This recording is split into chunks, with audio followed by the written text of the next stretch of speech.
Hey, Tadpog listeners. Stay tuned for a special episode of ManPog. Meg and Nikki play old games. Have you ever wondered what kind of ladies would marry Tyler and Dave? Well, now's your chance. Nikki and I will be taking your questions. We'll try to answer your questions about old games, but we'll probably wind up answering other questions, like your questions about the behind-the-scenes action of Tadpog Studios. And Teen Witch. And Teen Witch. If you don't have any questions, you can just ask our advice about life in general, I think. We're super smart, right, Nikki? Yes, very intelligent. The number to call is 270-883-2555. Or you could email your questions to tyler@tadpog.com or Dave@tadpog.com. When you call or email your questions, be sure to mention that this is a question for Meg and Nikki. See you then. Thanks.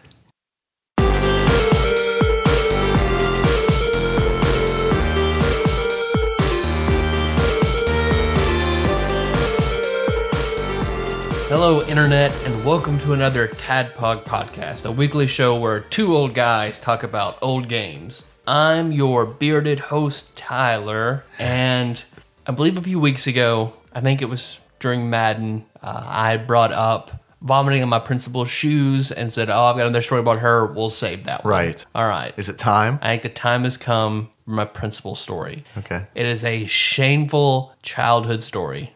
More shameful than any childhood story we've heard so far? Yes. Okay. Because, I mean, it's just kids. You do remember the stories you told, right? Well, it's just kids, you do stupid shit before you know any better. I don't know if you recall or not, but superfan Dennis Robinson coined a term, the church basement, after one of your more shameful childhood stories. Is that an adolescent story? That was an adolescent Okay. story. This is me in kindergarten. The story you're about to tell, we're going to need a term coin for it. Yeah, probably. Okay. I'll save my ideas for it to the end. Okay. So I'm in kindergarten. I'm not sure exactly what happened, but I remember I got like a rash on my butt. Okay. And I was at home. My mom had to get me like an ointment, and she had to apply it to my butt. This is like her RPG quest. We were at our house, and she was applying the ointment. And she's like, Tyler, why did you get this rash? Did something happen? Like, she's just inquiring, like, a paranoid parent. And Probably wants. I mean, I would want to know Yeah. if my kid had a rash up I and think down it was, his it was ass. just some sort of rash. But of course, for some weird reason, kindergartner me just goes, "Oh yeah, my friend Gary stuck his finger in my butt."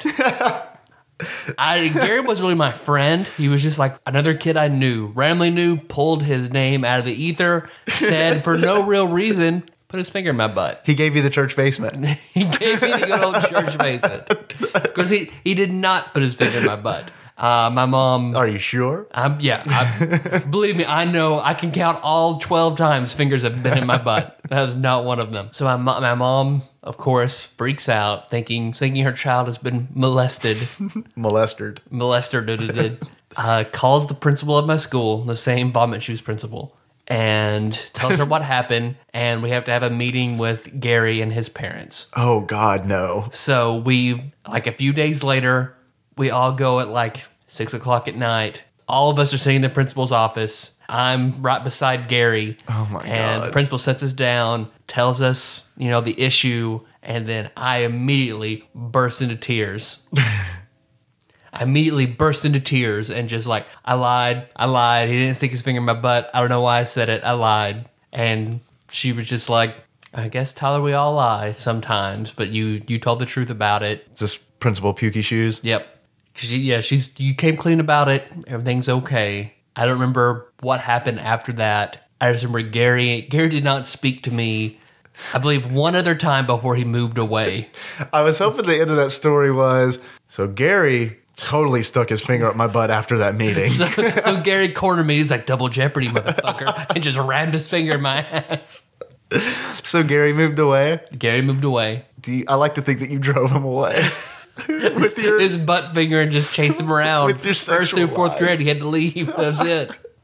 He just ran him out of town. The only other time I spoke to him was, I think it was 4th grade. I had to miss recess. I had never missed a recess before. And like I was standing outside the gate to recess. I was like, I can't go out there. I'm not supposed to go out there. So I turned around and saw Gary. I was like, where do you have to go to miss recess? Over there. Only words we ever exchanged. I was hoping that your story was going to be your only other exchange was, you remember the time I said you stuck your finger in my butthole? I ain't about him on Facebook and ask him, hey man, you remember this? Check out my podcast. And I'm Dave, your bespectacled host, and my name used to be Gary. What a twist. That's the M. Night Shyamalan twist for us. I'm not sure how to feel. I'm kind of scared, but mainly just turned on. It's weird. I don't know. I'm going to get that asshole. I'm going to get it, Tyler. I actually have a story about more minor league genital mutilation. Okay. I wanted to give all our listeners a little reprieve from the lacerated urethra. So I've been sitting on this one for a while, but this is immediately what I thought of after I got. And by the way, thank you to everyone for the well wishes with my lacerated urethra. So many people sent me like Facebook messages saying that story was disgusting. I almost threw up, but I hope your dick gets to feeling better soon. So thank you. My dick feels great now. But I remember grew back twice as strong. Yeah. It's like a hydra. Thinking about doing it again. It reminded me of a time where I was sleeping. And my wife and I, Nikki and I, are both cat people. So we sleep in a pile on the floor. We just make blankets out of living cats.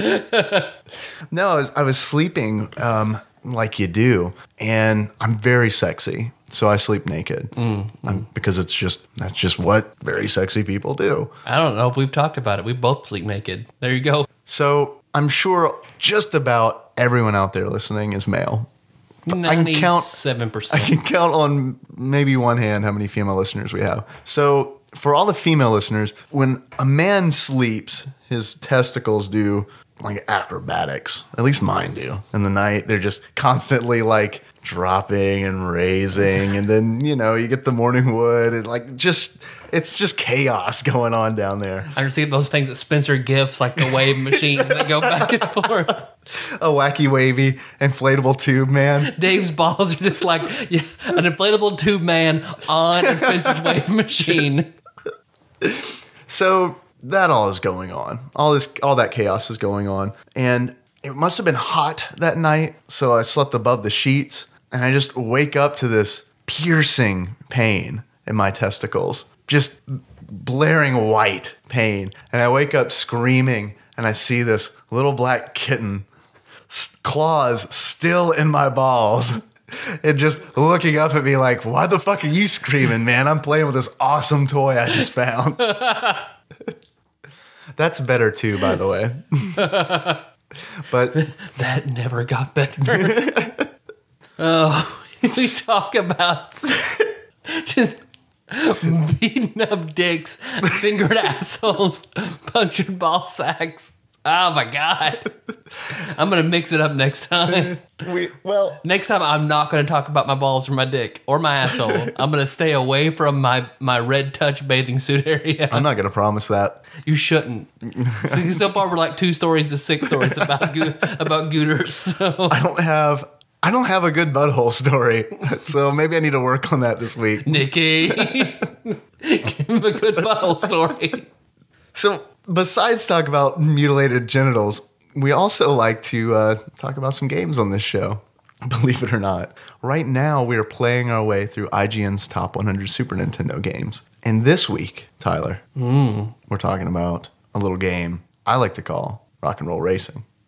It was a racing game. It is 72nd on IGN's list. I actually wrote that one down correctly. Yay.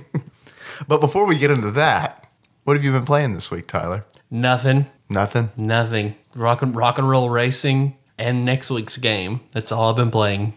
Same here. You want to come clean? Let everyone know why? Yeah. You're going to be sailing the 7 seas here in a matter of days, right? Yes. I will be going on a cruise with my family Sunday to Sunday of next week. So we've doubled up and started playing. As soon as we're done with this one, we're going to start recording the 71st ranked game. So Spoilers, it's Jungle Strike. yep. And we are ready. Yeah. Oh, yeah. I've been reading something interesting. Have you? I have as Yeah, well. Yeah. I read a little comic called Retail Hell, in which Alan Applegate depicted us.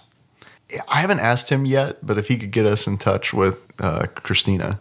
That works. Yep. I mean, I'm sure all the Applegates know one another. It took me a second. It's like, is that the other person who? No, wait a minute. Okay, he means Christina Applegate. Did I touch that person's butthole? Or did I just lie about it? But I feel he depicted us in a very good art style. I enjoy his sketches, his comic. So everyone, please check out the episode we're in it, and then everything else. Yep, he writes it. The person who draws it, I can't remember her name, but she has Christina. exclusive. Yeah, Christine has exclusive rights to draw my hair because it's the best it's ever looked. It's like this anime Ace Ventura thing, and I love it. I want to actually try to do it in real life. And I'm a little more bald in the comic than I am in real life, but give me a few years and I'll catch up to my artistic depiction. Yeah, I probably will too, so let's not talk about that. I've also been playing Rock and Roll Racing and Jungle Strike, and I've been checking turnip prices for Meg on Animal Crossing New Leaf. Because while Dave has kind of waned a little bit on Animal Crossing, Meg is not. Meg is all about that shit. When I get home, I'll talk to her over the screen, over the 3DS screen while she's playing it on the couch, and we'll watch TV and eat dinner, and she plays Animal Crossing. She's talking about shops that I didn't even know existed. Yep. Maybe one day my hair salon will open up. I don't know. I don't have it now. I'm hoping to play Virtue's Last Reward on the cruise. Yeah. Don't know if I'll get to it. She'll have Animal Crossing, so we'll see. And you talked about playing a whole bunch of Steam games on the cruise, right? Yep. Because that's exactly what I would do on a cruise as well. That's what I thought. I'm Catch up on gonna my Steam library. clear out my hard drive of all the random shit and then just install a shit ton of Steam games, go in offline mode, and play that on the boat.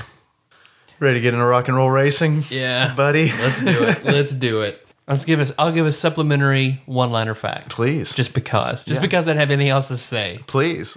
I think that's what everyone wants. Yeah. I never met her. She passed away before I was born, but I had a great aunt. Normally around in Kentucky we say aunt, but I'm going to say aunt.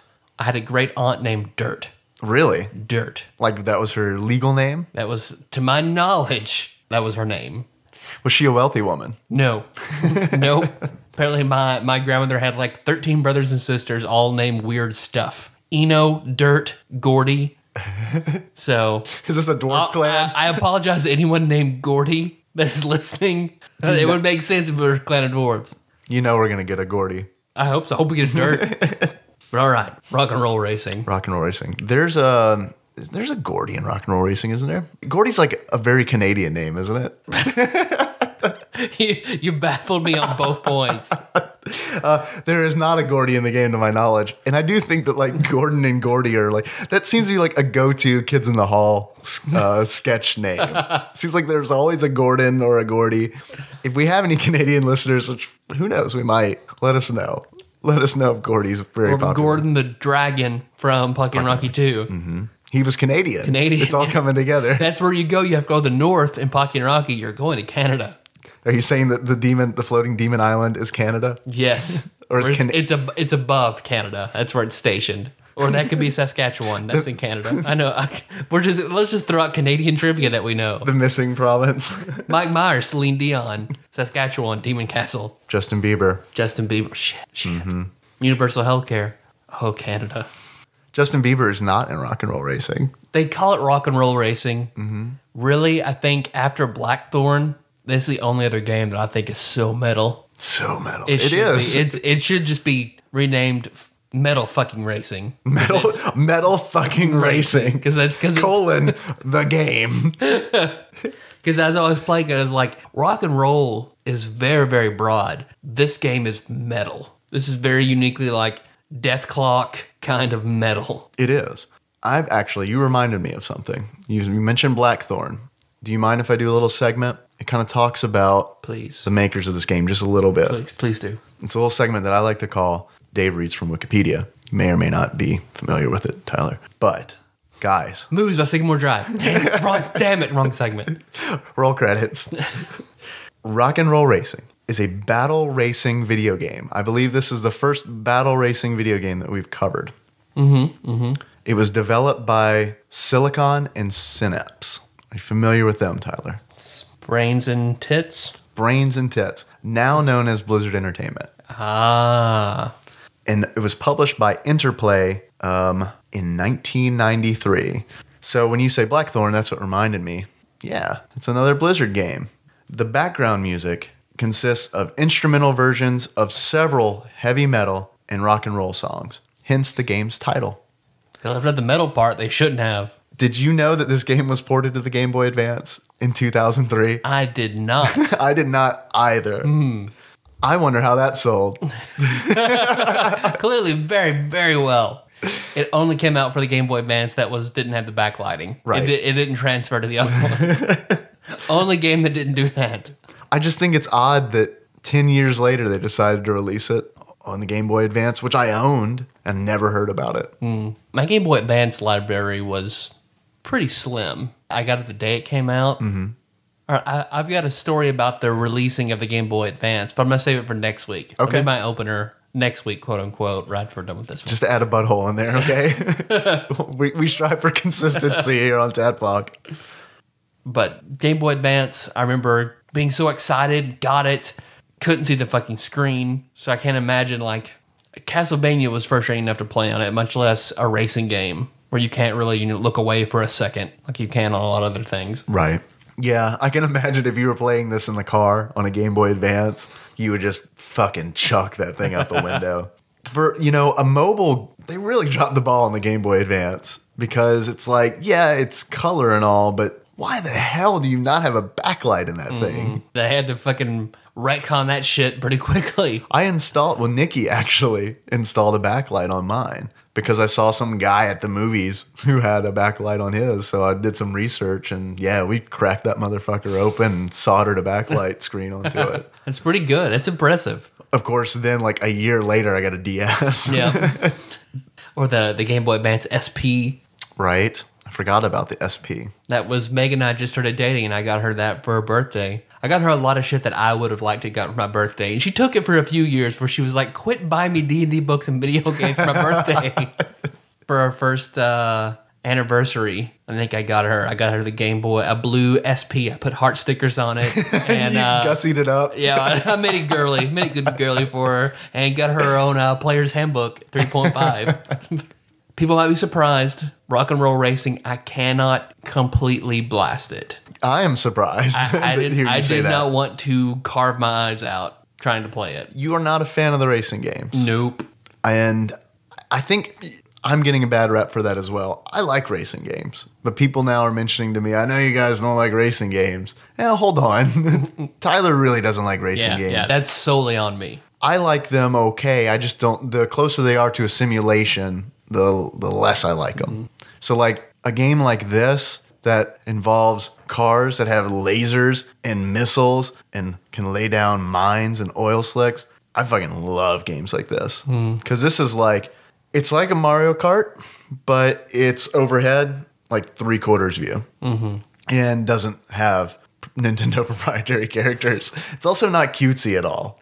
Nope, just metal. It is. It's like you're racing through various laid out in grid work layers of hell. Yeah, and you race from planet to planet, essentially.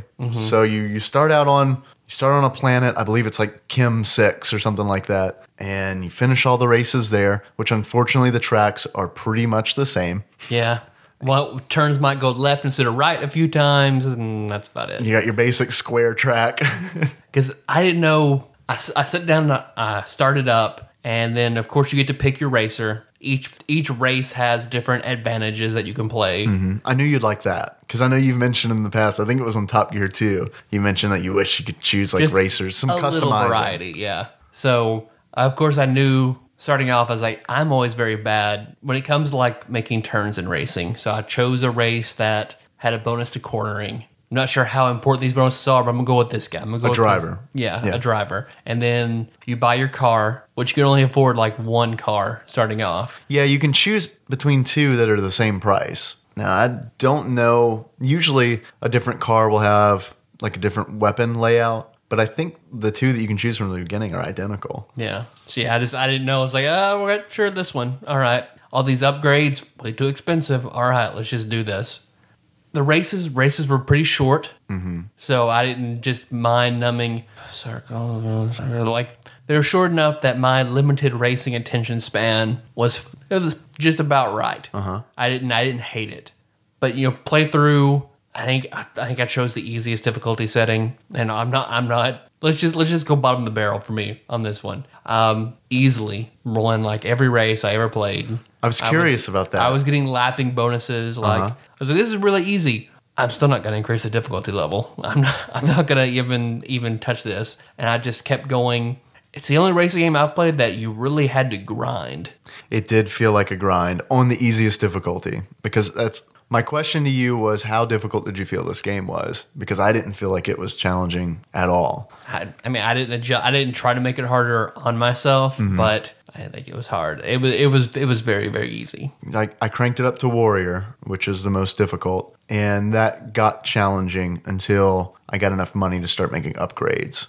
And then once I could make upgrades to the cars, they just got easy again. And you go from planet to planet. Each planet has its own set of racetracks, and the tracks get more complicated as you go to different planets. But it's still, like you said, it felt kind of grindy to me, because what they'll do is each planet you have to race like 12 times. You have to race 12 times, but there might only be 4 tracks, which means that you're probably going to race the same track 3 times. Sometimes it might be, you may be taking it in the other direction. Make whatever butthole joke you want to there. Take that to the other direction. But still, it's the same track, and it does kind of feel grindy, because at the end of the race, if you are first, second, or third, you're awarded money, and then you take that money and upgrade your car.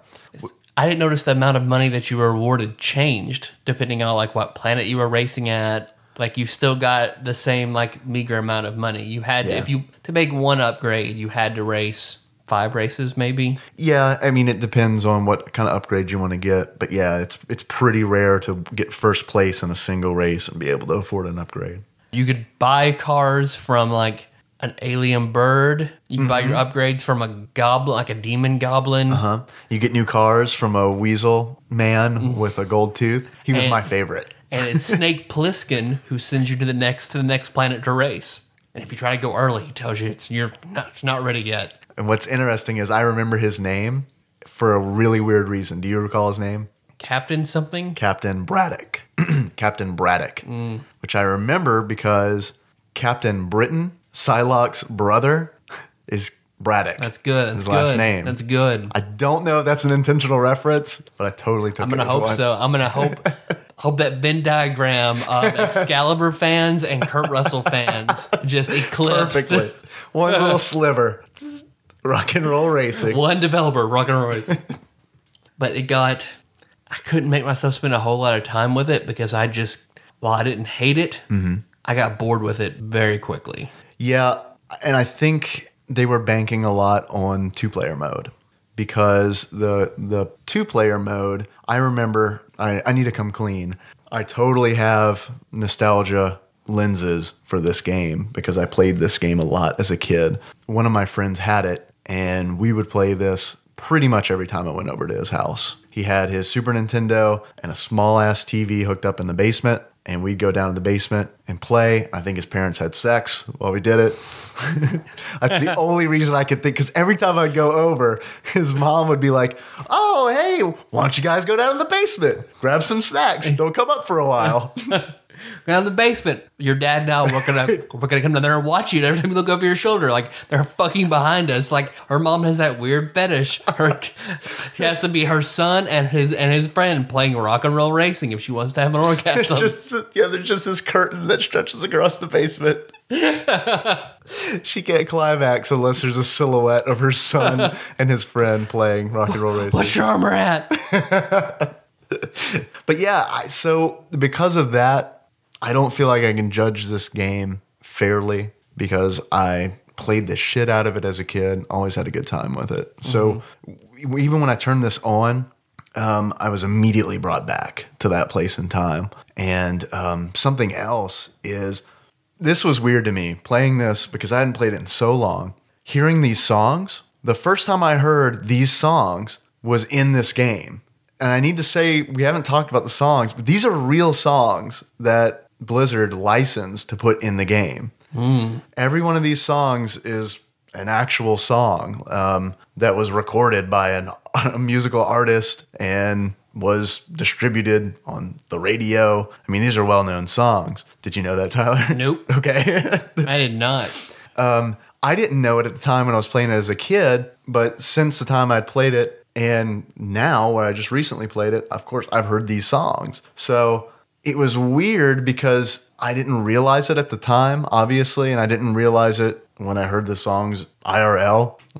But playing this game, it was a really weird moment because it's like, oh, God, yeah. How did I not know that this was Paranoid by Black Sabbath when I was 11 years old? Listen, I'm like that, but only with more recent games. Like a lot of Guitar Hero songs I'd never heard, except for sitting around watching you play Guitar Hero.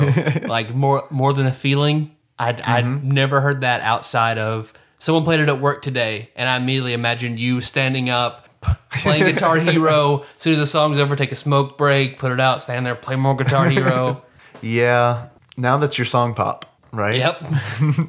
So I don't actually listen to music. I just loosely play games that have music in them. I think that's totally fine. So. But yeah, I've actually, playing this game again inspired me to put together a Spotify playlist of the music in this game. Nice. So I actually have a playlist that I'll post in the show notes on tadpog.com that is the 6 songs that are in this game. They're the actual recorded versions. So this game only has 6 songs that you hear on. Yes and no. Okay. And this irritates me. The Super Nintendo version has 5 songs. The Genesis version has a 6th song. I know. Like that one reviewer said, Genesis does what Nintendo don't. Exactly. Or Nintendo don't. He put those together. That reminds me, tangent. You remember that episode of Doug with the Super Pretendo? Vaguely. Like you just reached way back in my memory logs. I remember pausing it so I could see what the name of that system was. I'll have to show notes, maybe. Maybe I can find that full episode. But yeah, the Genesis version had an extra song, Radar Love, which I have to say, man, this game needed a 6th song. It actually needed about a 20th song. Because think about it. The first planet alone, you're doing 12 races. There's 5 songs. So you're already on the first planet, gonna hear all the songs in the game twice. Because I listened to a little bit of it, but pretty quickly threw it on mute and put TV up in the background. You're defeating the whole purpose of Rock and Roll That's Racing. generally how I play games. Is that what you did for Rock and Roll Racing? So I listened to the first 2 or 3 races. I listened, but of course I didn't recognize any of those songs. So I just thought, oh, okay, well, metal, mute. That was the big draw Craig to this Ferguson. game. They actually renamed the game to Rock and Roll Racing because they just licensed these 6 songs and put them in the game. We paid so much money for these songs, you guys. Let's really hit that hard. This was actually a sequel. I've never played RPM Racing, but this game was a sequel to RPM Racing that they completely rebranded because they licensed the songs. Okay. I guess gotta do a special episode, RPM Racing. That and the Mike Hagar game. We'll just do unknown prequels and sequels. What I really want you to do is, we haven't made an RPG Maker joke in a long time. I want you to make an RPG that bridges RPM Racing and Rock and Roll Racing. Pretty nice. What he did the Uniracers sequel, like the Uniworld, and just that's how it'll be. But this game, looking at it, reminded me of those metal, not Matchbox cars, So but metal. you would pull them back and they would go forward, the wheels were oversized. So it was like you were racing those in hell. And of course, thinking about those, here's my line of logic. Okay. So I see the game, I see those, I think of those, then I think of metal, So metal. then I think of whenever I was little, McDonald's like gave away like good toys. Like I remember getting that. like heavy steel Yeah, toys. you actually get a toy made out of metal. Yeah, right. I remember. So metal. I have so metal. I've got a set of Sesame Street like racing toys made it like Grover is in like a 8-ounce metal rocket ship. Like I have a huge box of like really good McDonald's toys. You still from back have in the them? day. Have you gone on eBay? Do you know where they are? They're in. Of course, I know where they are. They're with the Ark of the Covenant up in your mom's In attic. my mom's attic. Because I remember that's when McDonald's also had like you got the toy that looked like fries, but it was a robot. Yes, they were like the fast food Transformers. I had got all of those. them. Yep. I had all of them. I love those fucking things. And I remember, God, this is a complete tangent, but I fucking love it. I remember someone gave me the shake because there was like a Big Mac, there's fries, and there was a shake. I know for sure. There may have been more, but There's a hash brown and there's a hash brown. there's a hash brown. The All fuck? it does is flip up, but there's a hash brown. You got to find those. I never saw the hash brown. You have. I thought I had them all with these three. Is there another one? Tyler, Dave, talking about McDonald's toys. I want to say there was another one. I want to say there was like a Nuggets, but There was a Nuggets. Yep. There was a Nuggets. I remember that. Thank you. But I did not know there was a hash brown. Fuck, my childhood is ruined. But the shake, I got all of the other ones naturally through Happy Meal. naturally, Right. organic I acquisition. found them in the wild. And bent them to my will. Pokemon joke, you went out to the tall grass and got these toys. But someone gave me the shake, and I remember like I just had such disdain for the shake because I was like, I always just thought it was weird, I guess, because I didn't get it in a Happy Meal. It was always just kind of like when I was playing with them, I'd always put the shake to the side because I was like, you're not real. I didn't. The shake was the one like you would push him up and that it would come up out of the middle. Is that the one? I think my fries broke because his face wouldn't turn back into the fries. fries were the best, man. So- And the Big Mac, his like arms came out of the patty. Yeah. Him, I remember like I think I played with Play-Doh and he got Play-Doh like all in his joints. So it was like crusty trying to move him to open him up and down. See, you were a real kid. You actually played with your toys like hardcore. Yeah, I was yeah. very like still the way I am now, very anal about my possessions. So I was like, I will play with you for precisely 3 seconds, set you down, play with you, fuck you, shake. See, we were lawful and chaotic in our childhoods.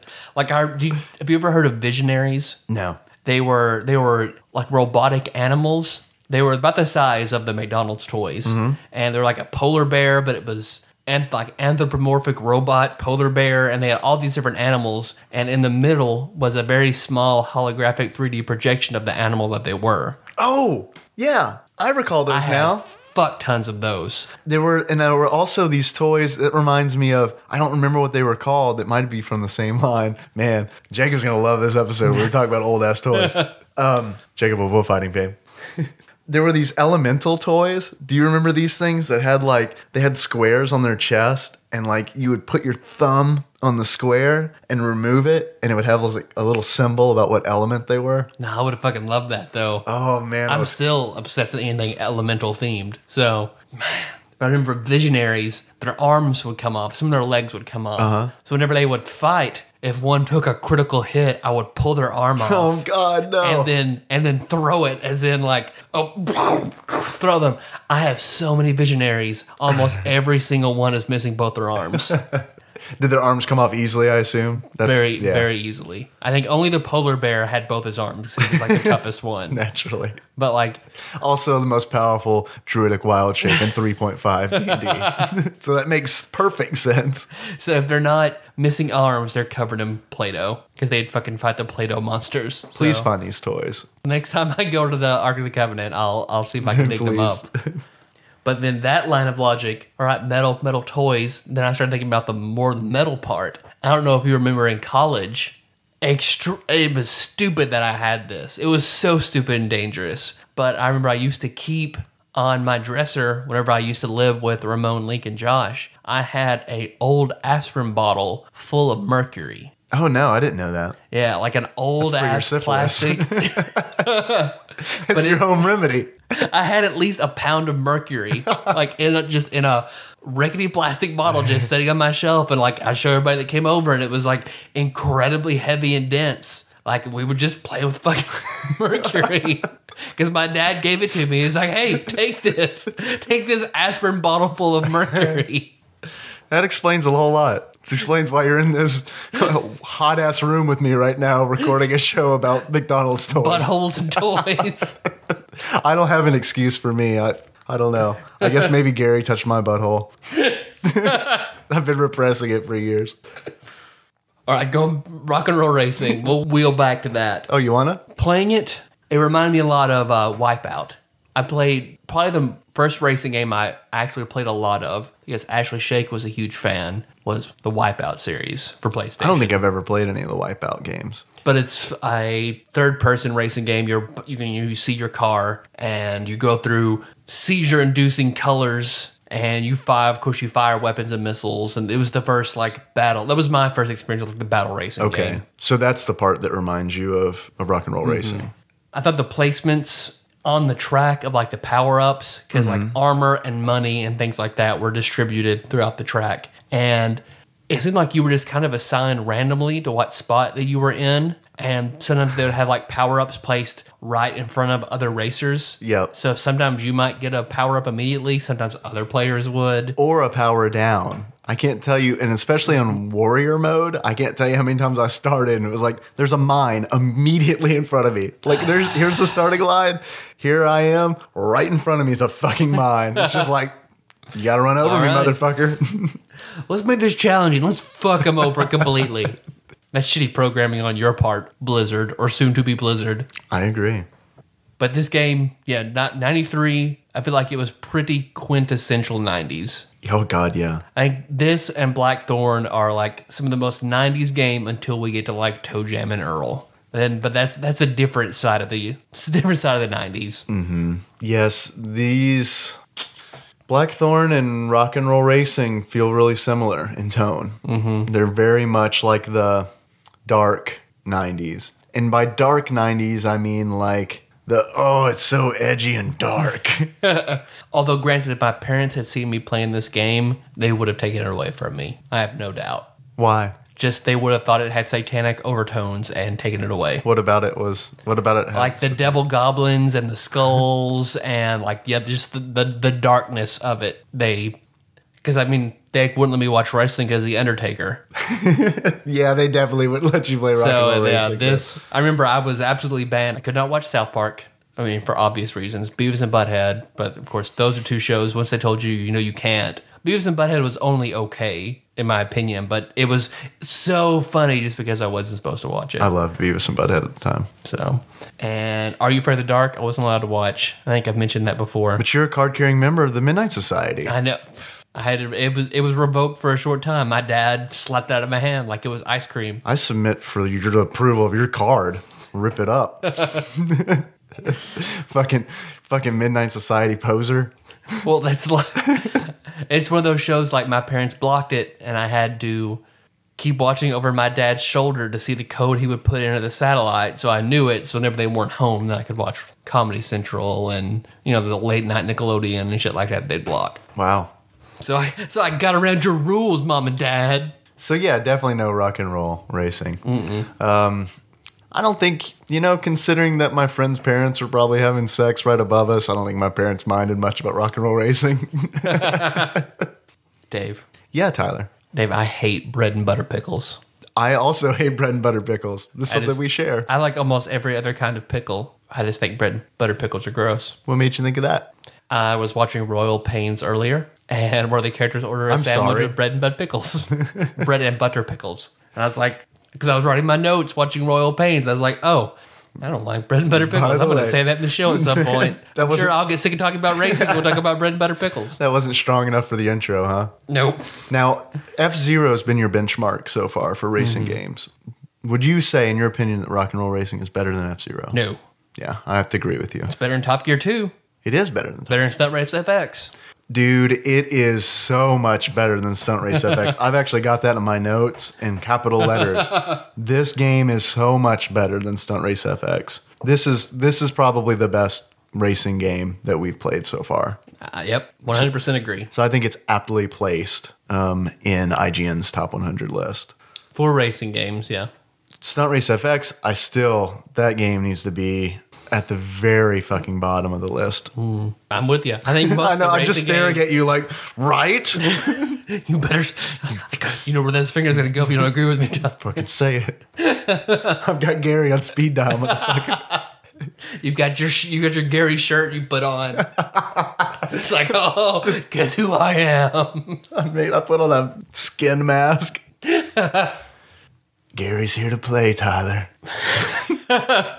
But I found the most important thing of the game wasn't upgrading your weapons and shit like that. It was just being able to get around corners effectively. Seeing to the inside track, getting around the corners. Yeah, man, although the final lap is really, really when some disasters can happen. I think that's when like the weapons really come in, because I can't tell you how many times on Warrior difficulty, I'm in first place, it's the last lap, and some motherfucker hits me with a missile. I blow up. It takes forever for your car to respawn. And it's like, if that shit happens to you on the last lap, you're in fourth, man. You're either finishing in fourth or third, without fail. So like, I think that's the increased difficulty is where you really like the weapons become important, because like I played completely differently. I just played as aggressive as possible. Like I would wait for the 3 other racers to take off just so I can fucking blow them up at the beginning. Do you remember who your go-to driver was? Jake. Is that the human? The one from Terra? Terra. Okay. Yeah, and the voice work is actually really good in this game, I think.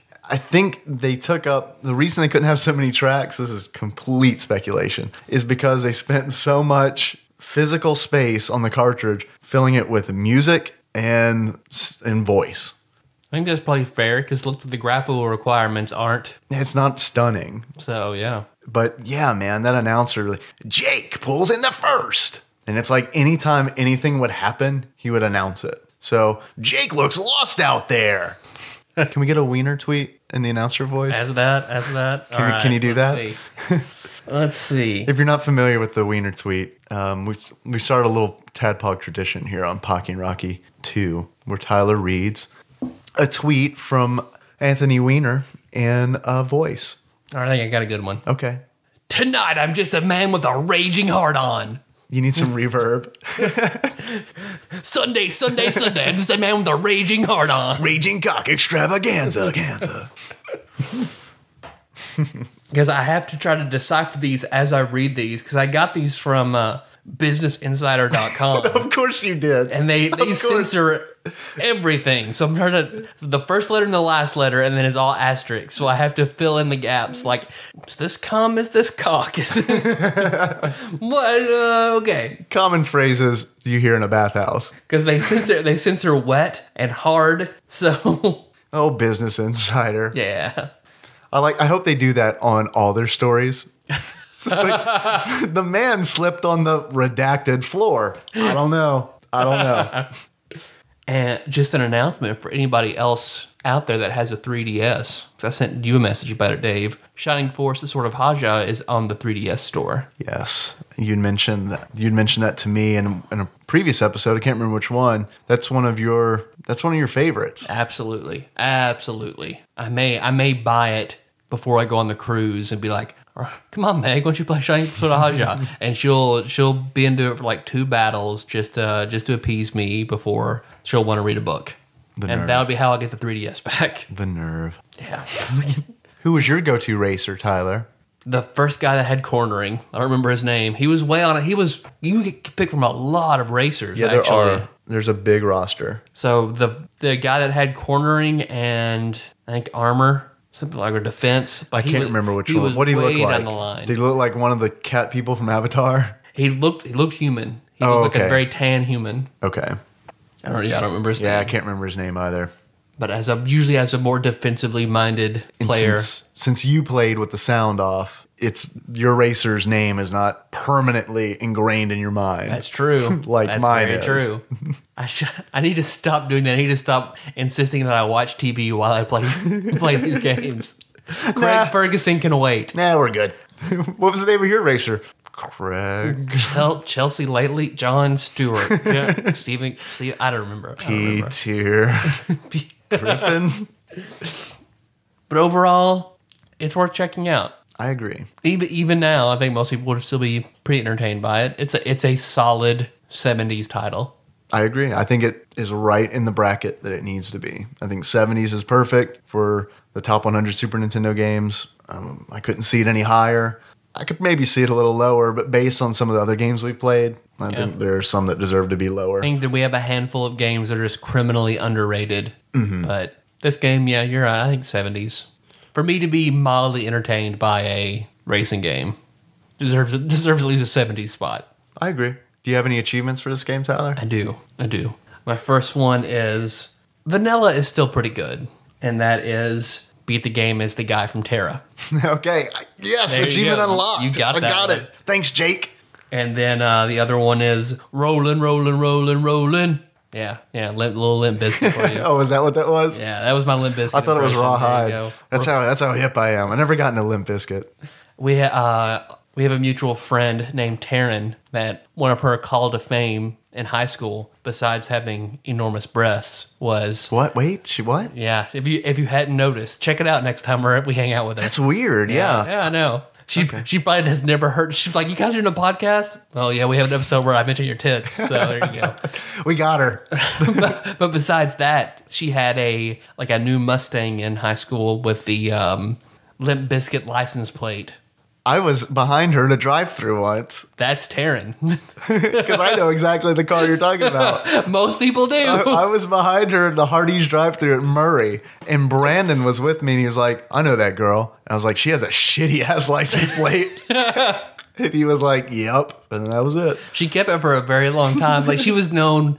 She's been to 100 Dave Matthews Band shows. Literally. She follows them around, and on one of their message boards, that's what she was. People would refer to her as that girl with the Limp Bizkit license plate. Which does not say much about her tits. That might be why she changed That's it. true. People are painting the wrong thing about my personality. But the rolling upgrade is what's that achievement? buy all upgrades Oh, all of them for all the cars? for all of them. Whoa. Yeah, Whoa. yeah, it's like 1,000 races. That's expensive. It's a gold achievement. It's up there. Yeah. Because my Xbox gamer score is 300 because I bought one Beat and that, Lord Mike of Purdue. yeah, because I'm a PS3 guy. I have an Xbox. I'm always afraid to turn it on because I just fear it'll break immediately. I've got one still going strong. Yeah, I got one of the newer ones, and it's still within its warranty broke, and I had to send it off. So I'm so scared to turn it on. I want to play a few exclusive titles, Right. but I find myself I'll play it an hour before I just shut it off out of paranoia. Just remember your toys. Every time you turn it on, just remember your toys. That's true. And be like, I'm the chaotic one. Power on. We're just leaving. I'm gonna put you on the carpet and just turn you on overnight. Yep. Fuck it. I'm going to play you in the bathtub, motherfucker. I've got an achievement this week. Yeah. I kind of came up with it. Thank you for taking your time on the achievements. I like it when you do that. All right. This is a good one for all you Goonies fans out there. So, Tyler, you have seen the Goonies, right? Okay. This achievement is called Pincher's Apparel. And the reason it's called Pincher's Apparel is because one of the songs in this game is the Peter Gunn theme. And the Peter Gunn theme is the one that goes dun dun dun dun dun dun dun dun dun dun. And it does not fit at all with the rest of the songs in this game. Because all of them are, like you said, like these thrashy metal tunes like Black Sabbath. And then you've got this theme song from this 1960s television show. It's on. It's one of my song pop TV theme songs. So there you go. So it's completely out of place. But that is the song that Data is listening to when he's first introduced in the Goonies, when he comes in through Mikey's window. And I believe, correct me if I'm wrong, Second Breakfast Podcast, but I believe that he's using the Pincher's Apparel in order to get through the window. So the title of the achievement is Pinterest Apparel, and to unlock that, you have to get first place in every race that the Peter Gunn theme is playing. Nice.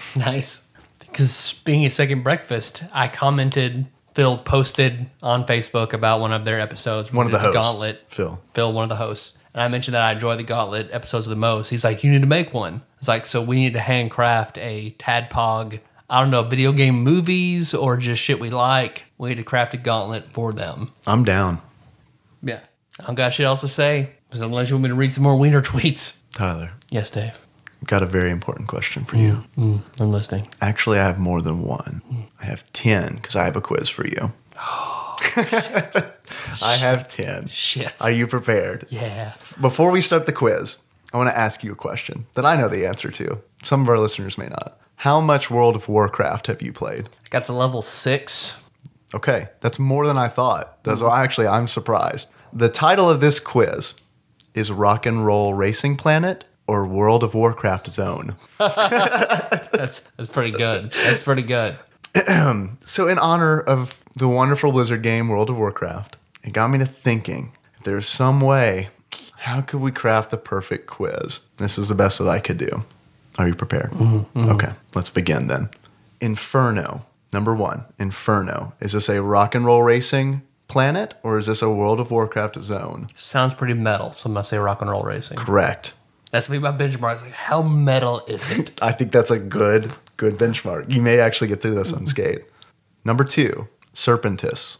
Is this a rock and roll racing planet or a World of Warcraft zone? Rock and roll racing planet. Correct. 2 for 2. It's like you twist through the track. Okay, yeah. 2 for 2. Question number 3, Desolus. Is this a rock and roll racing planet or a WoW zone? Rock and roll racing planet. WoW zone. It's a desert, or it was a desert. I think in one of the expansions now it's like a blooming pasture. It's still pretty good. He's desolate, like desolation. I know. Desolate. I know. Draconis. Is this a rock and roll racing planet or a WoW zone? Sounds a little too tongue-in-cheek for World of Warcraft, so I'm going to say rock and roll racing. Correct, sir. Number 5, Silithus. Rock and roll racing or WoW? WoW zone. Correct. All right. Although it looks like a rock and roll racing track pretty much because it's all insectoid and like the ground's all like craggly and looks like essentially it's the Zerg zone. Okay. Which, by the way, I can't believe I haven't My mentioned StarCraft yet. knowledge is pretty minimal too. But It's like most of the tracks in rock and roll racing look like it's pretty much just built by the Zerg from StarCraft. Carrying on. Sorry. Didn't mean to take away from the quiz. it's okay. Number 6, Tyler. You're doing very good. Tanarus. Is this a World of Warcraft zone or is it a rock and roll racing track or planet? I Sorry. guess I'm going to say WoW zone. You are correct. It has a goblin city. Okay. Because I was like, it doesn't sound... Silicus, that sounds like silly. It's like, that doesn't sound very metal. That one, Tanarus, like tanning. No, this doesn't sound very metal. You're doing pretty good. You've only missed one so far. I'm actually very pleased and surprised. Pleasantly surprised. We're not done yet, though. Okay. All right. Number 7, Bogmire. Is this a WoW zone or a rock and roll racing I'd planet? say it sounds like something... It sounds more like a WoW zone to me, so I'm going to go WoW zone. That's a good guess. I threw that one in there on purpose to throw It's you off. both? It is not both. Okay. It's a rock and roll racing track or planet. How do you know? It's Ragewart's home planet. Ragewort. How do you not?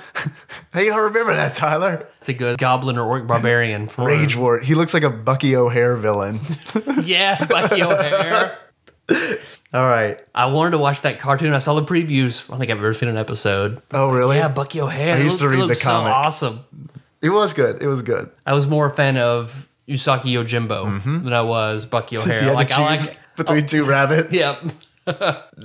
The rabbit quiz next. All right, Tyler. Number 8. We're almost done. Home stretch. New Mojave.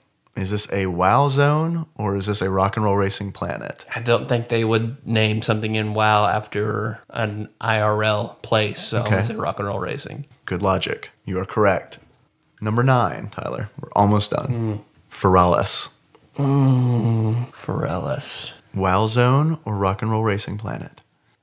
Ferris is metallic, so I'm going to go rock and roll racing. It's a WoW zone. I know. That was a good guess though. Last one. Okay. Are you ready? Yep. This is the hardest one. Okay. Bogmire was the second hardest one. Number 10, Mulgore.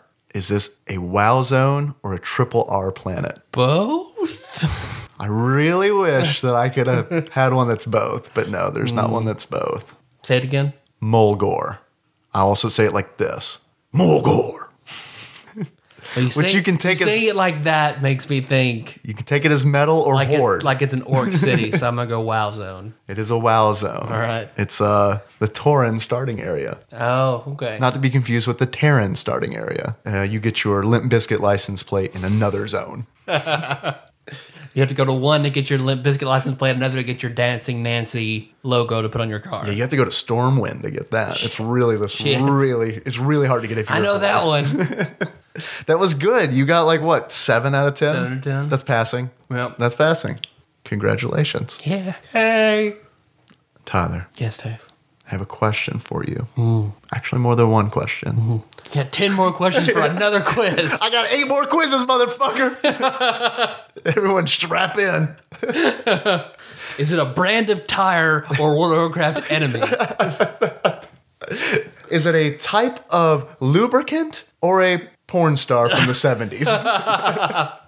We don't like to put numbers on games, right? Because that is just, ugh. Not a thing. What we like to do is you like to give a game a beard that encapsulates the personality of the game. Do you have something for us for Rock and Roll Racing? I do. Are you familiar with the band Anthrax? Yeah, Their lead singer has a very peculiar beard. he does. It is a very long soul patch. So I'm giving this game a black, long lead singer of Anthrax soul patch beard. Like how long are we talking? At least to his sternum. So that's like what? 6 inches. That's average, Tyler. That's average size. That's average, Tyler. It's average. Take it back. No, it's long, Dave. Oh shit, yeah, it's world. Yeah. Man, that's an enormous beard. Or you could also call it the James Livingston. Because our friend James Livingston, who is a priest out in California, used to be quite a metal enthusiast back in the day. And if you look at some of his old driver's license, it's hard to imagine clean-cut priest James Livingston having this beard with a shaved head in one of his driver's license pictures. That's an interesting backstory. I like it. So James Livingston, last time I spoke to you, you claimed to listen to Tadpog. So text me when you hear this. Prove your mental. Tyler, Yes, Dave. I know this is confusing to some people because I wear glasses and you wear a beard. But I also like... Every morning. Every morning. Just strap that mother on. But I also like to know from you, if you were to give this game a pair of glasses, what do you think? What would you give it? Because we had mentioned Captain Braddock earlier. Yeah. So I'm going to have to give this Psylocke's game brother. one very durable, through the siege of Los Angeles, Snake Plissken eye patch. I like that. And that is so fitting. Yep. You've outdone yourself on this show, I think. Thank Your you. beard and your glasses. Very good. We got people to think. We had some people call Thank- us, too. Oh, shit, let's do that first. Yeah? Let's see. Good afternoon, gentlemen. Lord Mike of Purdue here. I just wanted to give you guys a shout, let you know that my reasons for choosing a sandwich over Kanye was Taylor Swift was sitting beside me, and she had a knife to my throat, and she said that if I didn't choose the sandwich, she was still embarrassed by Kanye, and she was going to write a song about me, and Lord knows, don't want no songs about the Lord Mike of Purdue, especially by the Taylor Swift. And to my other point that I was going to get to before this week's Would You Rather, if you're looking into buying strippers, I know an excellent car salesman that can negotiate them down from MSRP past wholesale and all the way down to under invoice. So you guys just let me know if you need me to hook you up with that. All right, now to this week's Would You Rather, brought to you this week by Sunkist. This week's Would You Rather, and we're going to get a little deep with this week's Would You Rather. Would you rather cure cancer or make first contact with aliens? I'm going to have to go with aliens and hope that they cure cancer along with it. I know that's kind of a cop-out, a 2-for-1 maybe, but you would hope that any kind of alien species that we get into, they would know advanced technology and be able to take care of that for us. And how would you not want to meet up with some aliens, minus the whole probing issue? Because not really into all of that. So there's my answer for you guys. Look forward to hearing your answers, and keep up the good work. Thanks, guys. I think Lord Micah Purdue is a fan of the reboot of V. A V? V. V? V. Not Life? V for Vendetta, just V. Je suis la That's the V? V? That where they meet the aliens cure all human diseases. So, Man, I got to go with cure cancer. And here's why. When we make contact with aliens, they are going to be bloodthirsty, marauding aliens. They're not going to be the cure cancer kind of aliens. Why would they cure our cancer? Why? That's not their fucking problem. When has the white man ever traveled across sea and helped the guy on the other side? Never. Never. Name me an instance. nope. We're the alien. The white guy's the alien in that. Not to give anything away. Even First Contact War, Mass Effect, humans and the Turians. You can't help it. Can't help it. So that's my logic. I don't know. What do you think? See, because this question, my answer to it is certainly not going with the tone of the show because it gets sad. Oh God. So, like, if they could, where I could, like, Is this- retroactively, if I could bend back and say, I want to cure cancer at this year. Is this where you Walter White and tell us that you have cancer?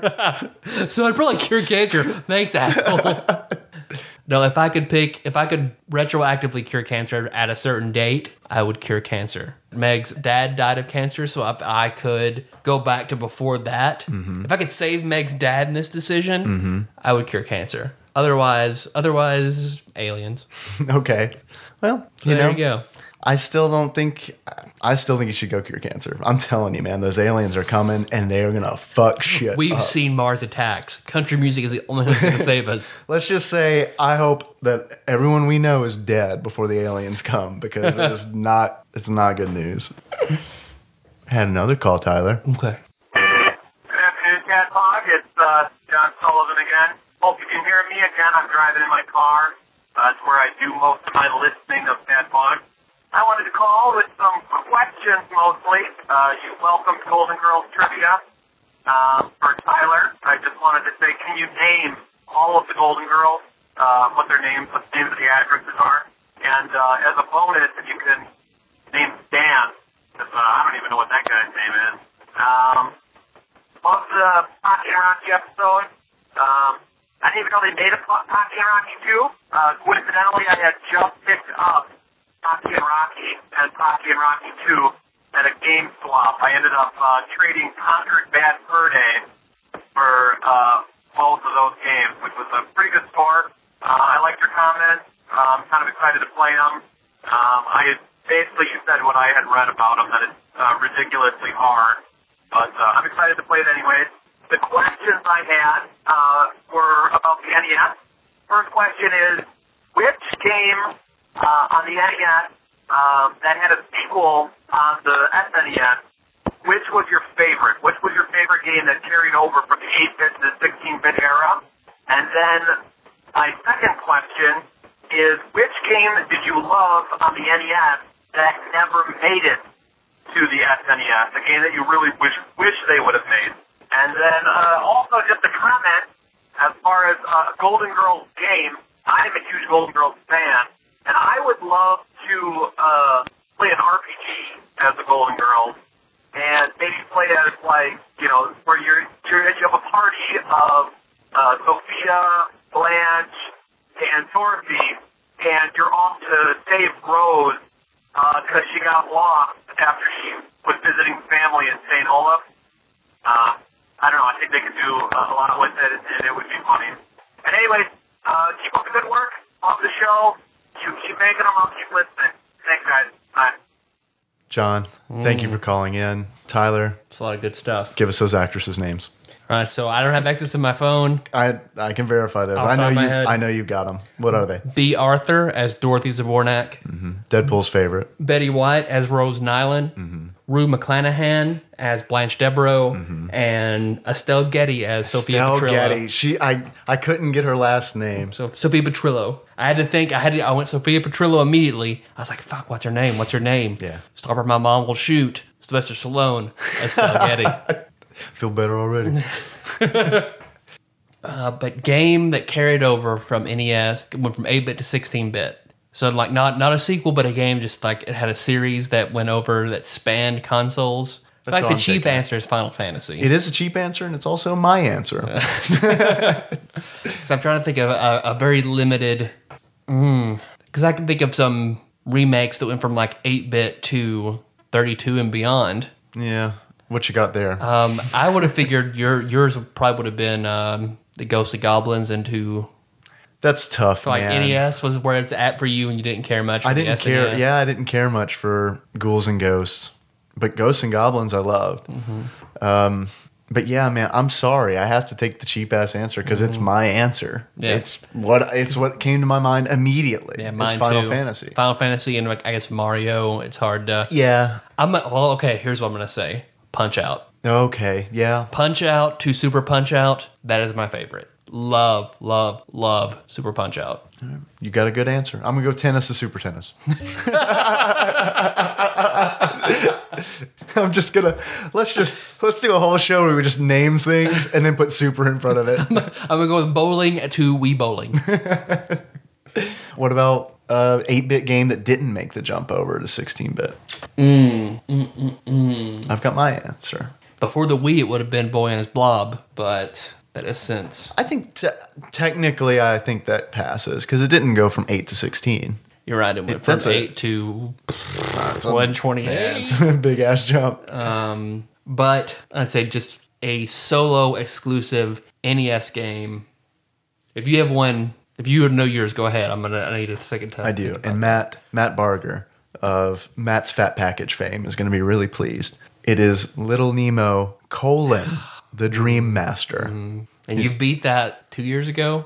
I did at the cabin. I beat it 2 years ago at the cabin. I also beat it as a kid. That is one of those games that got harder for me because I remember I used to own that game and I beat the fuck out of it on a regular basis. And then at the cabin, it was pretty challenging. It had been so long since I played it. Man, I would have loved for this game to have carried on to 16-bit. Like, I wish this was just a running series of games.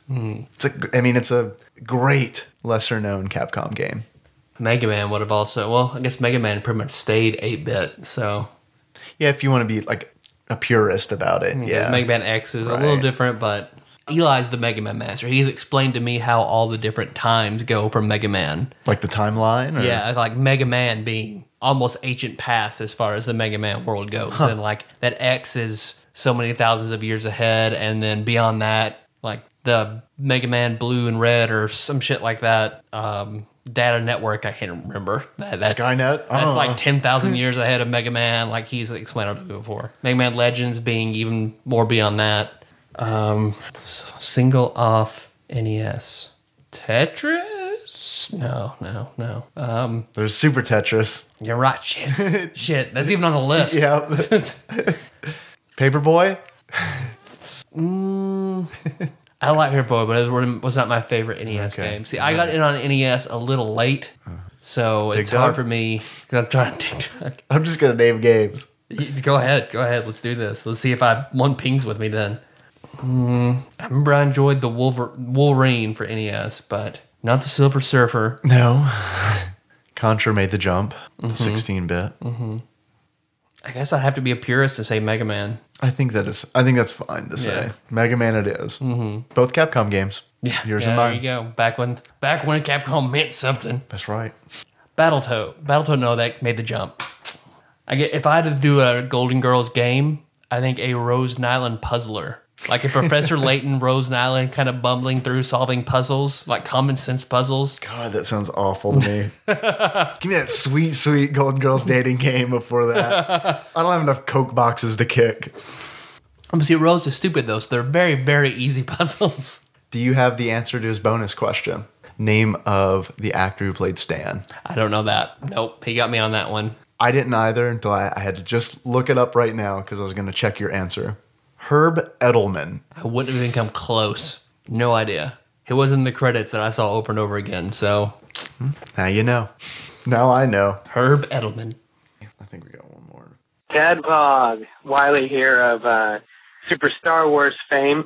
Just finished listening to the Pocky and Rocky episode and was laughing out loud in the middle of a drive-thru, having people stare at me during the Golden Girls Wheel of Time dating sim segment. And the only thing that could possibly have made me laugh harder happened when you called me out as like one of the 6 people in the world who would be entertained by that.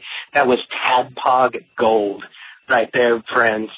Saw that the next one coming up is Rock and Roll Racing by Blizzard, no less, which looks like Blackthorn Goes to the Track.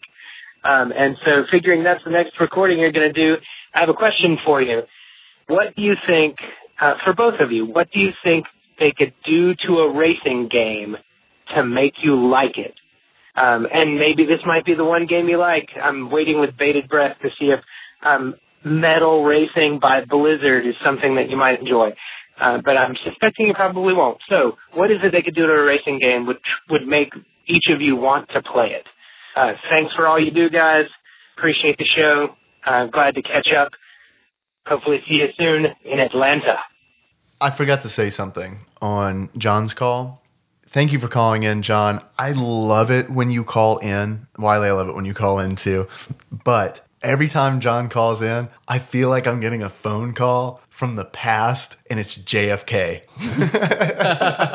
Every time, because he's calling from the car, so I guess it sounds like we're getting a phone call from the early 60s. And then I don't know why, dude, but I think you sound like JFK. It's pretty good. It's pretty good. But Wiley, I had written down in my notes, eerily silent, Wiley Ammons. So he preempted me, not eerily silent. He's on the money. There he is, Wiley Ammons. With a very good call, a very nice call. Mm-hmm. Thank you, Wiley. We're glad. I'll speak for myself. I'll add him to the kind word segment. Wiley Ammons. The whole switcheroo. What can they do to a racing game to make me enjoy it? Add Golden Girls. Yep. Put the Golden Girl, put F-Zero, and instead of all the 4 racers, make them the 4 Golden Girls. Rose is clearly Samurai Gora. She's in the pink. I agree with that. But I guess really, if the racing wasn't the main focus, if the racing is just, I don't know, turn it into a turn-based JRPG, then I'm all about the racing game. There's not much you can do to a racing game to make me really dig it. I did enjoy the car components in Borderlands. Okay. So I guess that's as close as you're going to get to me enjoying the add-on that is racing. So your favorite racing game is probably Chrono Trigger when you race Johnny. Yep. I like racing games, Wiley. We've played some shitty ones. Stunt Race FX, I'm looking at you. Man, that's not a racing game. That is just an abomination. But I like racing games. But the more arcadey, the better. The closer it is to a sim, the less likely I am to like it. You know, I wonder, you could probably delve into my psyche a little bit, because I'm not competitive at all. I hate competition. So that's really all a racing game is. So that's probably why I just have such disdain for them, because I don't like the competition aspect. I think I like them because I'm good at them, typically. Just to completely counter your, I'm not competitive. That's like probably the most competitive thing I could have replied with. I like them because I'm good at them. Now what? Racing games and banging that ass. That's what Dave's good at. We got some more calls, but since we're not going to have any for our Jungle Strike episode, since we're recording them both at the same time, we're going to save them. So if your call didn't get played this week, check back next week. Probably gets played. You can blame my brother for getting married, and then my parents are being like, hey, let's all go on a cruise to celebrate. But now I got people to think. What? We do. Both of you. I will read them, but we both have them. Want to thank that cricket outside the window that's been chirping the whole time we've been recording? Yep. Sorry if everyone's hearing that. And if you're not, listen for it. Let's point it out. That's a reason to play it back. Give us 2 listens this week. All right, so for Facebook shares, Josh Nance, Nicole Nance, Dennis Robinson, Lord Mike of Purdue, Jess Docker of Silk Street Post, Matt Barger, and we're going to assume Ramon Lincoln Jacob. Not all of our shares show up in Facebook, so we have to guess. Dave has to hunt them down. I don't really pick them over thoroughly. Or at all. Or, yeah. I might look once a day like, hey, let's send that tab. All right. Yeah, I do the same thing, and then right before we're ready to record, I scramble to try to find everybody who's shared. And then Twitter, Leva Bates, Drew, and Lord Mike of Purdue. Thanks, y'all. That was like a little poem. Mm-hmm. For art, of course, we want to thank Retail Hell. Yes. Make more comics about us. Yeah. For every comic you make, we'll keep talking about you on the show. This is a hostile takeover Yeah, of Retail yeah. Hell. And then Dennis Robinson for his artistic rendering of Miss Pac-Man, Survival Horror. Dennis, you pretty much took the vision, you plucked it from my head and turned it into art. Thank you. That's on Facebook.com/Tadpog, by the way, if anyone out there wants to see it. Let's see, on Eerily Silent, crossed off Wiley Ammons. I'm gonna double down and put James Livingston also on our Eerily Silent list. So when you hear that first one, text me. When you hear it on Eerily Silent, if you're listening, James Livingston, He's not. call the Tadpog line. He's not. I'm not going to hear from him. I might get a message from his wife. Right. That's the best that's going to happen. Kind Words, Dennis Robinson. He thoroughly enjoyed the Illusion of Gaia episode. And then we want to throw kind words at Nikki Moore for editing these episodes. Hearing us outside and listening to it again to edit all the shit She out. has to listen to us at least twice. So maybe 3 times now she wants to hear what the cricket has to say. And I want to make a call-in request. Leva Bates. Yeah, Call please. in. Please leave a call us. And then no new reviews. So again, promote the contest at the end of this month. Well, I guess I should do that. By the next show, we'll have a winner announced for the Mario coin. And then we'll do another contest. Wait, Right. we're about to record the next show. So we'll have to... We don't have anybody. In 10 minutes, we're going to have to roll that randomizer on what's already out there. Let's give them an extra week. Okay. Can we give an extra week? We'll give I an don't extra feel like week. we've pushed this one nearly an extra enough. week. So tell them exactly what they have to do to get this Mario coin. Go find us on iTunes. Uh-huh. Give us a 5-star review. Uh-huh. Write a review. Yes. That enters you in the random drawing for the prize. There you go. Mario coin, you'll get it. Essentially, you've got a full week to do this.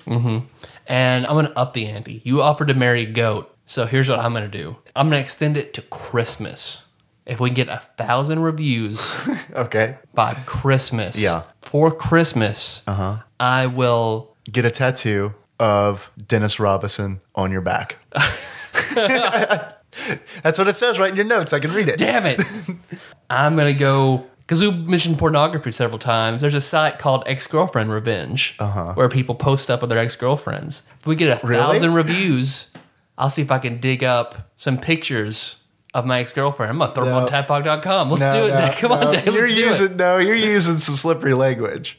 I will at least look for the pictures. They're probably on an old computer. I'm not going to say what ex-girlfriend. They might be like someone really gross I dated for like a week. You don't know.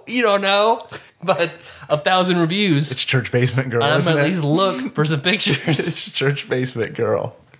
All right, I like it. It's gonna please the shot of Meg if I get 1,000. We get 1,000 reviews. If you want to get a tattoo of our super fan, though, I'd appreciate that too. That's true. He probably would. He probably would too. I'm sure he'd love it. Oh yeah, Yeah. If I know anything about Dennis, it's that he wants his visage permanently attached to your body. Yep. I'm gonna even give him like a headset and a sweater, like a bear sweater. Like him as Mike Ditka coaching from the sidelines on my back. I like that. But give us a review. The boy just wants a review. He just wants 5-star reviews. Give the boy a review. That's all I got. You ready to shut it down? Yeah, let's shut it down. You wanna thanks for listening? Yeah. Thanks for listening, everybody. You can find the show on iTunes or Stitcher, so you don't miss the next episode. We'll be talking about IGN 71st ranked game, Jungle Strike. While you're there, don't forget to subscribe, give the show a 5-star rating, and write a review. Win a coin. Win a coin. Yeah, win a coin, and then as soon as we announce that one, we're going to turn around, we're going to give away another one. Don't say that, because then they won't They'll do be it like, now. "Oh, yeah. Well, then I'll alternate. I'll give away something different. And you'll enter Tyler and Dave give away shitty books. Yeah. The coins I'm and still shitty looking books. for my shitty book. Don't worry, guys. If you can't get enough of us talking about masturbation and dicks and occasionally video games, you can find all kinds of awesome stuff on tadpog.com. That's where the show notes, they live there. They flourish. Also, facebook.com/tadpog. You can check us out there. That's where all the cool kids are posting art and talking about video games. Tyler, Yes, Dave. our intro song. That's Moves. It's the theme to Peter Gunn. All right, done. No, I don't think. I think we get in trouble for that. Megalux can remix it. Blizzard can license that. Tadpog cannot. We do not. We do not have the bankroll to do that. So let's stick with moves by Sycamore Drive. A link to that track can be found in the show notes at tadpog.com. Yeah. That is a show. Yep. Now let's turn around and record another one. Not all our show shares share up. Not our seashore. It's gotta be your bowl. You got your goof juice in my hoo-ha. That's not even quoted right. It's awful. You got your peanut butter, my chocolate. You got Right. your goop juice in my hoo-ha.